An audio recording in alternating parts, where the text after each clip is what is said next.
Hello friends, स्वागत है आप सभी का आपके यूट्यूब चैनल स्टॉक्स बेसिक्स पर, जहां पर हम सीखते हैं कंपनीज का एनालिसिस करना और करते हैं small cap and mid cap companies का फंडामेंटल एनालिसिस। आज हम लेके आए हैं आपके लिए एक ऐसी शानदार कंपनी जो भी माइक्रो स्पेस में है, माइक्रो कैप है और लेकिन बहुत बड़ा होने का ड्रीम रखती है। कंसेप्ट बड़े क्लियर है, जैसा नाम है ब्रांड कंसेप्ट। कंसेप्ट बहुत क्लियर हैं। उनके पास एक एक्सपीरियंस टीम है जो कि इसको आगे ले जाने के लिए काबिल है। तो आज हम बात करने वाले हैं आपके साथ में ब्रांड कंसेप्ट लिमिटेड। तो किसी ने बहुत सही कहा है कि पैसा वहीं जहां कोई नहीं। इसलिए हमने डिसाइड किया है कि हम अपने एनालिसिस में माइक्रो कैप कंपनीज को भी इन्वॉल्व करेंगे और हम एक प्लेलिस्ट बनाएंगे जिसमें माइक्रो कैप कंपनीज का एनालिसिस होगा, क्योंकि बड़ी और नॉन कंपनीज के बारे में तो हम कहीं भी जानकारी प्राप्त कर सकते हैं, लेकिन इन छोटे छुपे रुस्तम को ढूंढ कर लाना इतना आसान नहीं होता। हम पूरे वीक रिसर्च करते हैं, कोशिश करते हैं आपके लिए बहुत अच्छी कंपनी लेके आएं, और आप प्लीज हमें मोटिवेट करते रहिए। आप प्लीज वीडियो को लाइक करें, कमेंट करें और कमेंट करके हमको कंपनी का फीडबैक शेयर करें। क्या कि अपना आपने कंपनी पहले सुन रखी थी, आप ऑलरेडी इस कंपनी के बारे में जानते हैं और कुछ और आपके पास इंफॉर्मेशन है जो हमने यहाँ से हमसे छूट गई है, तो प्लीज उसको कमेंट करके हमें बताएं। और अब तक भी अगर आपने चैनल को सब्सक्राइब नहीं किया है तो प्लीज सब्सक्राइब करके बेल आइकन को जरूर प्रेस कर लें, जिससे हमारी वीकली वीडियो आप तक पहुंच सके, कोई भी वीडियो आपसे मिस ना हो। ठीक है, तो चलिए वीडियो शुरू करते हैं। तो आज हम लेके आए हैं लर्निंग स्कूल, एक ऐसे स्कूल से। बसंत महेश्वरी जी खुद अपने आप में एक स्कूल हैं। उन्होंने बहुत सी बुक भी लिखी है, द थॉटफुल इन्वेस्टर। उन्होंने कहा था कि don't feel shame in selling stock where fundamentals have deteriorated, and don't feel shame in doubling your position when the fundamentals have improved. बहुत क्लियर उन्होंने कहा था कि अगर फंडामेंटल किसी कंपनी के अच्छे हो और बहुत खराब हो गए हैं तो बिल्कुल शेम नहीं करनी चाहिए कि अपने डिसीजंस को लेके कि यार मैंने एक टाइम पे डिसीजन लिया था, इसमें इन्वेस्ट किया था कि कंपनी अच्छी थी, लेकिन आपको मालूम चल गया कंपनी अब खराब है, कुछ प्रॉब्लम उसमें हो चुकी है। तो उसमें से सेल करने में आपको वो सेल करने में आपको कोई शर्म नहीं करनी चाहिए। और सिमिलरली ही अगर कोई कंपनी आपको बहुत अच्छी लग रही है, बहुत अच्छी मिल गई है, उसके फंडामेंटल्स बहुत और स्ट्रांग हो गए हैं, तो हमें उसमें पोजीशन को डबल भी करना चाहिए। तो ये एक राज है जो उन्होंने शेयर किया कभी किसी टाइम पे, तो आज हम आपके लिए लेके आए हैं। हमेशा की तरह हम लोग शेयर करेंगे कंपनी के बारे में, कंपनी के मैनेजमेंट के बारे में, उनके फाइनेंशियल्स देखेंगे। नेगेटिव्स हमने इंक्लूड करने की कोशिश की है कि क्या नेगेटिव्स हैं हर हर स्टॉक में अपनी हमारी साइड से, और फिर हम अपना स्टॉक की समरी देंगे और ओपिनियन देंगे। तो चलिए शुरू करते हैं। अबाउट द कंपनी और मीटिंग द मैनेजमेंट दोनों हम इसमें इंक्लूड करेंगे। तो कंपनी क्या करती है? कंपनी बेसिकली बनाती है luggages, travel gear, bags, backpacks, belt, wallets, handbags, women wallets, business cases, duffels. तो आप देख सकते हैं ये कंज्यूमर गुड्स में है। और ये कंपनी कोई ऐसा ही नहीं कि बस अपनी ब्रांड में बनाती है। अपनी ब्रांड के साथ-साथ बहुत फेमस वर्ल्ड नोन ब्रांड है Tommy Hilfiger, UCB, United colours of Benetton, बहुत बड़ा ब्रांड है वर्ल्ड ओवर।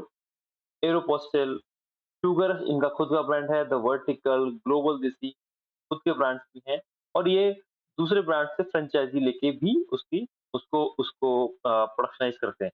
तो आइए और जानते हैं इनकी वेबसाइट और इनकी इनकी इन्वेस्टर प्रेजेंटेशन से कि ये कंपनी कैसे करती है। देखिए, वे फॉरवर्ड में इन्होंने बताया कि हमारे पास हम लाइसेंसी जो कंपनी है, टॉमी हिलफिगर, यूसीबी, एयरोपोस्टल, वो है हमारे पास खुद के ब्रांड हैं। हम नए ब्रांड ऐड करते हैं और फिर बाद में मैन्युफैक्चरिंग करके और फिर हम अपने bag stores, Bagline online dot com वगैरह से तो सेल करते हैं। कंपनी की जो ज्योग्राफिकल फुटप्रिंट है, आप ऑल ओवर इंडिया देखिए, इन्होंने बहुत अच्छा अपने आप को प्लेस किया हुआ है। और 30 स्टोर्स हैं जिसमें से 8 इनके खुद के हैं, कंपनी ओन, कंपनी ऑपरेटेड हैं, और 22 इन्होंने फ्रेंचाइजी दी है। और ये अभी काफी ग्रो कर रहे हैं। इनको भी ज्यादा टाइम नहीं हुआ है, 2007 की कंपनी है, अभी 16 ईयर्स हुए हैं और ये अपने स्टोर्स को बहुत खोल रहे हैं। देखिए कैसे इन्होंने अपने आप को शुरू किया। 2007 में कंपनी बनी है, 2018 में इसका आईपीओ आया। इंदौर बेस्ड कंपनी है, जैसे हमने बताया आपको, travel gear, small leather goods और women bags and lifestyle accessories ये लोग बनाते हैं। और ये लोग एक्सक्लूसिव ब्रांड के अंतर्गत भी बनाते हैं और खुद के भी इसमें ब्रांड।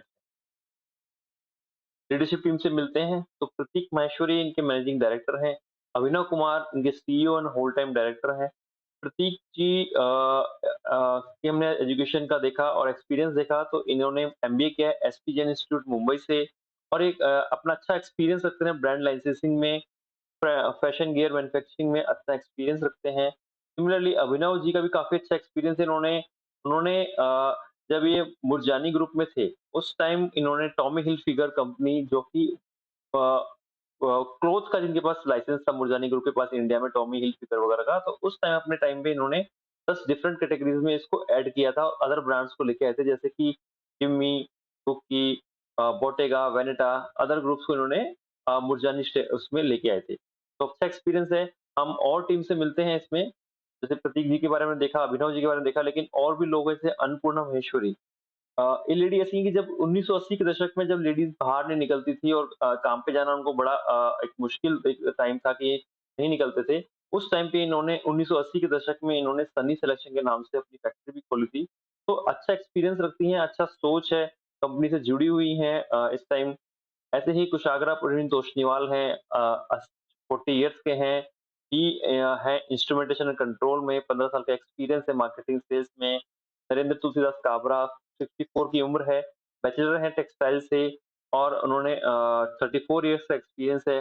मनीष सक्सेना सिमिलरली है, 21 ईयर का एक्सपीरियंस रखते हैं। थोड़ा डिजाइनिंग वगैरह में गोविंद श्रीधर शिखंडे हैं, 52 इयर्स के हैं और बीटेक किया इन्होंने टेक्सटाइल से और काफ़ी अच्छा एक्सपीरियंस रखते हैं। तो हम देख सकते हैं काफ़ी मिक्स ऑफ एक्सपर्टीज़ है, एक्सपीरियंस है। एक्सपीरियंस लोग भी हैं, टेक्सटाइल लोग हैं, टेक्सटाइल से लोग हैं, मार्केटिंग से हैं और एक मिक्स हमें देखने में लगता है कि हाँ, कंपनी के पास एक वैरायटी ऑफ एक्सपीरियंस है। तो वापस चलते हैं कंपनी के प्रेजेंटेशन में और हम देखते हैं कि ऑर्गेनाइजेशन स्ट्रक्चर में देखा कि कैसे करते हैं, उसको हम देखते हैं, समझते हैं। अप्रोच कैसे रहता है, देखिए, ये डिजाइन प्रोसेस से स्टार्ट करते हैं। क्या होता है कि इन्होंने अनुबंध किया टॉमी हिलफिगर से कि इंडिया में टॉमी हिलफिगर के जितने भी बैग्स होंगे, ट्रैवल गियर्स होंगे, वॉलेट्स होंगे, पर्स होंगे, वो यही बनाएँगे।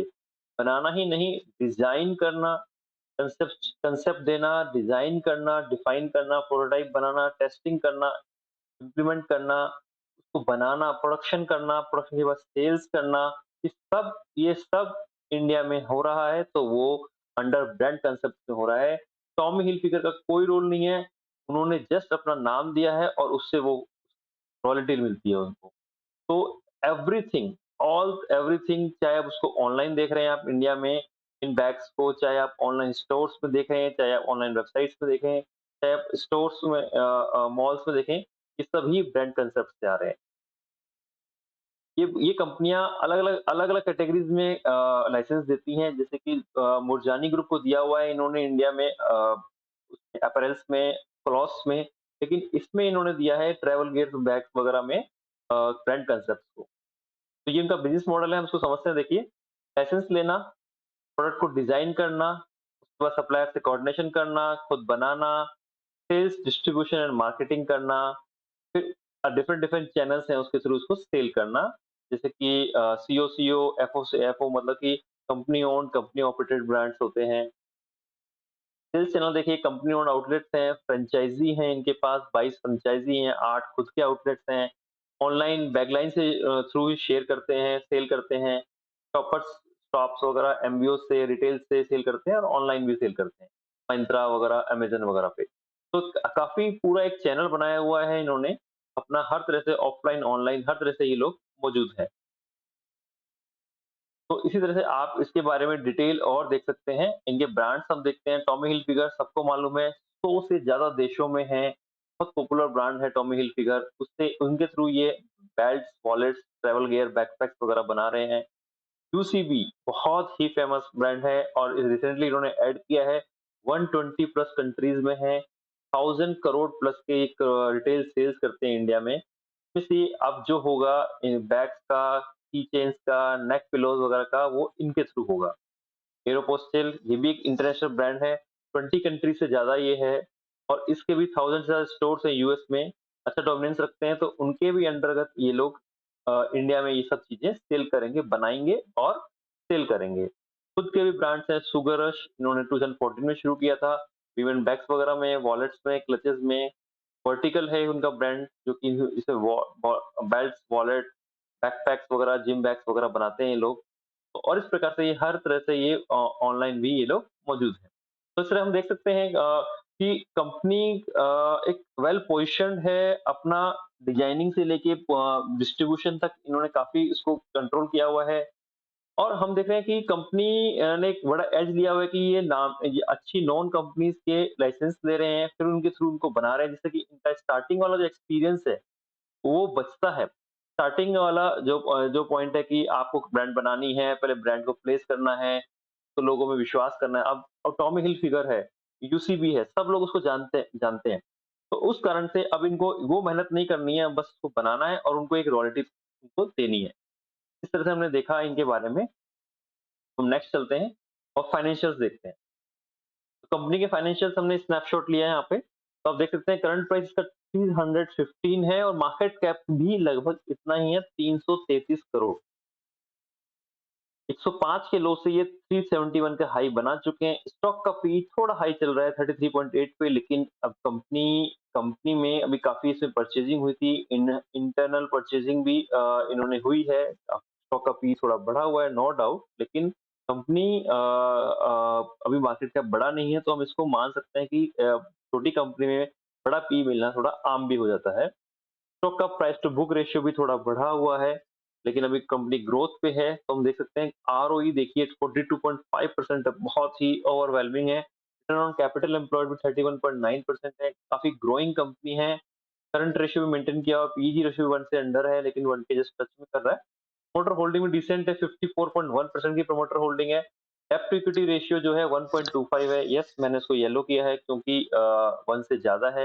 लेकिन अभी नई कंपनी है, काफी स्टोर्स खोलने हैं इनको, काफी स्टोर्स खोल रहे हैं, तो और नए-नए ब्रांड वगैरह को ले रहे हैं, इन कर रहे हैं।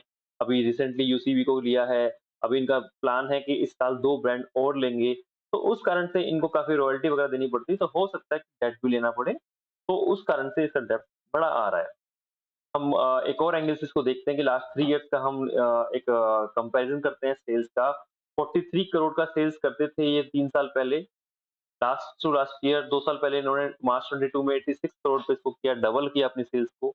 इस बार इन्होंने 150 करोड़ का टारगेट रखा था मार्च 23 का, लेकिन इन्होंने उसको भी बीट किया और 162 करोड़ पे ये लोगों ने सेल्स किया। और अभी इनका 2025 का टारगेट है 500 करोड़ का। काफी अच्छा है, काफी एग्रेसिव है, और लेकिन कंपनी के जो मैनेजमेंट है उसका डायरेक्शन है, उसकी गाइडलाइंस है कि वो अचीव कर सकती है। उन्होंने जिस हिसाब से अपने आप को प्लेस किया और आगे अपना एक्सपीरियंस भी रखते हैं। नेट प्रॉफिट भी देखिए कि अभी कभी ये लॉस करते थे 2021 के अंदर, क्योंकि काफी एक्सपेंस करना पड़ रहा था उस टाइम। फिर उन्होंने प्रॉफिट बनाना शुरू किया, 10 करोड़ का प्रॉफिट किया जस्ट अभी जो ईयर क्लोज हुआ है, और आगे भी फिर प्रॉफिट का इंक्रीजिंग ट्रेंड हमें समझ में आ रहा है। स्टॉक प्राइस देखिए जस्ट एक साल का हमने लिया है, 117 रुपए से ये 315 रुपए हो चुका है। डबल से ज्यादा स्टॉक प्राइस मूव कर चुका है लास्ट एक साल। अगेन मैं कहना चाहूंगा कोई रिकमेंडेशन नहीं है, अपना ड्यू डिलिजेंस कीजिए, खुद का स्टॉक खुद का भी एनालिसिस कीजिए। मेरा जस्ट यहाँ पे रोल है, मेरा जस्ट यहाँ पे काम है कि आपको अवेयर करना है, ऐसे से कंपनियां लेके आना जो शायद आपने नहीं सुनी हो, या सुनी है तो कम सुनी है, नहीं नहीं ज्यादा जानते हैं, तो आपको उसके बारे में अवेयर करना। लेकिन ऐसा आपका है, आप अपने तरीके से बहुत ही सोच समझ के एनालिसिस करके ही पैसा उसमें लगाइए। नेगेटिविटी जो मैंने समझी है या मुझे लगता है इसमें हो सकती है, वो है स्मॉल मार्केट कैप। सबको डर लगता है कि छोटी कंपनी है, पता नहीं बंद ना हो जाए, पता नहीं कोई खरीद ना ले, पता नहीं ये ना हो, वो ना हो जाए। लेकिन मुझे लगता है कि ये इनका स्ट्रॉन्ग पॉइंट है, क्योंकि 300 करोड़ कब 600 करोड़ बन जाएंगे, ये बहुत ही ज्यादा मुश्किल नहीं है। अगर मैनेजमेंट सही है और उसकी दिशा सही है तो बहुत जल्दी हो सकता है। लेकिन जहां बहुत बड़ी कंपनियों के से रिसर्च देखते हैं, उनको देख उनका अगर 1 लाख करोड़ का है तो उसको 2 लाख करोड़ होने में बहुत मुश्किल, बहुत टाइम लगता है। तो उसी एंगल से हम देखना चाहिए कि पैसे भी उस हिसाब से फिर डबल होते हैं। एक्सपीरियंस कम है, मान सकते हैं, क्योंकि 2007 में इन्होंने खोली थी कंपनी, 2008 में आईपीओ आया था, जस्ट 16 साल का एक्सपीरियंस है। कम भी नहीं है, लेकिन हाँ, बहुत ज़्यादा भी नहीं है। तो ये जस्ट मुझे लगता है कि ये कुछ पॉइंट्स हैं कि जो शायद इनके उसमें नेगेटिव जा रहे हैं। अब हम अपना स्टॉक की समरी करते हैं और ओपिनियन रखते हैं। कंपनी प्रोफाइल काफ़ी अच्छी है, मैनेजमेंट अच्छा है, हमने इसको नॉर्मल कैटेगरी दी है। मार्केट साइज़ स्ट्रॉन्ग है, क्योंकि इस कैटेगरी में अभी बहुत ज़्यादा है जो कि अनऑर्गनाइज़्ड है, लेकिन अभी सभी लोग कोशिश करते हैं कि हम अच्छी ब्रांड का आइटम खरीदें, ब्रांड के पर्स खरीदें, ब्रांड के बैग्स लें। तो ये जो मार्केट साइज़ है काफ़ी बड़ा है। मार्केट कैप कंपनी का स्ट्रॉन्ग मैंने रखा है क्योंकि बहुत छोटा मार्केट कैप है, अभी इनके पास 300 करोड़ के आस-पास है। बहुत ज़्यादा स्कोप है इनको आगे ग्रो करने का और इनके पास जो ब्रांड्स इन्होंने लिए हैं उससे इससे ये लोग जल्दी इसको प्राप्त भी कर सकते हैं। फाइनेंशियल रिसोर्स नॉर्मल है क्योंकि कुछ जगह वीकनेस जा रही है तो मैंने इसको नॉर्मल रखा है। अच्छे भी हैं लेकिन कुछ जगह वीकनेस है इसलिए मैंने इसे नॉर्मल रखा है। शेयर होल्डिंग पैटर्न नॉर्मल है क्योंकि बहुत ज़्यादा ओवरवेलमिंग नहीं है। 54-55% के आस-पास है तो नॉर्मल में मान सकते हैं, अच्छा भी है। कंप्यूटर का कोई डायरेक्ट कंपैरिज़न हमें नहीं मिला है लेकिन फिर भी हम दूसरे कंप्यूटर से में जो हमको इन्फॉर्मेशन जो लगी है उससे तो हमने इसको नॉर्मल कैटेगरी दी है। तो हम थैंक्स करना चाहेंगे स्क्रीनर का, ब्रेंटन सर खुद का जिन्होंने हमें हेल्प की इस पूरी वीडियो को बनाने में। अगेन हम आपको याद दिलाना चाहते हैं कि हमने एक ईमेल आईडी बनाई है इस चैनल के लिए, आप सभी के लिए जिसमें आप अपने स्टॉक को भेज सकते हैं, मुझे मेल कर सकते हैं, अपना पोर्टफोलियो हमसे एनालिसिस करवा सकते हैं, हम आपको जवाब मेल पे देंगे। तो आपके हिसाब से इसको पर्सनल कॉन्फिडेंशियल भी रखा जाएगा, तो आप उसमें भेज सकते हैं। तो वंस अगेन अगर अभी तक भी आपने लाइक नहीं किया तो प्लीज प्लीज लाइक कर लीजिए और अपने फ्रेंड्स में और जो स्टॉक्स में विश्वास रखते हैं स्टॉक्स की शक्ति को उसमें आप उनको शेयर कीजिए और उनसे भी खुद भी एनालिसिस कीजिए, हमें कमेंट करके बताइए कि कोई पॉइंट हमने छोड़ा तो नहीं है या फिर कोई आपके पास एक कोई ऐसी कंपनी है जिसे आप चाहते हैं, आपके पास टाइम नहीं है लेकिन आप चाहते हैं कि हम एनालिसिस करें और वीडियो बनाएं, तो प्लीज हमें कमेंट करके बताइए। सब्सक्राइब जरूर कर लीजिए प्लीज और बेल आइकन ज़रूर प्रेस कर लीजिए जिससे कि आप कोई वीडियो मिस ना करें। आप हमें फ़ेसबुक और इंस्टाग्राम पे भी भी फ़ॉलो कर सकते हैं। हमारी आईडी है राहुल स्टॉक्स बेसिक्स। तो थैंक यू, मिलते हैं आपसे अगले वीक एक नए वीडियो के साथ में। Till there till then take care, bye bye.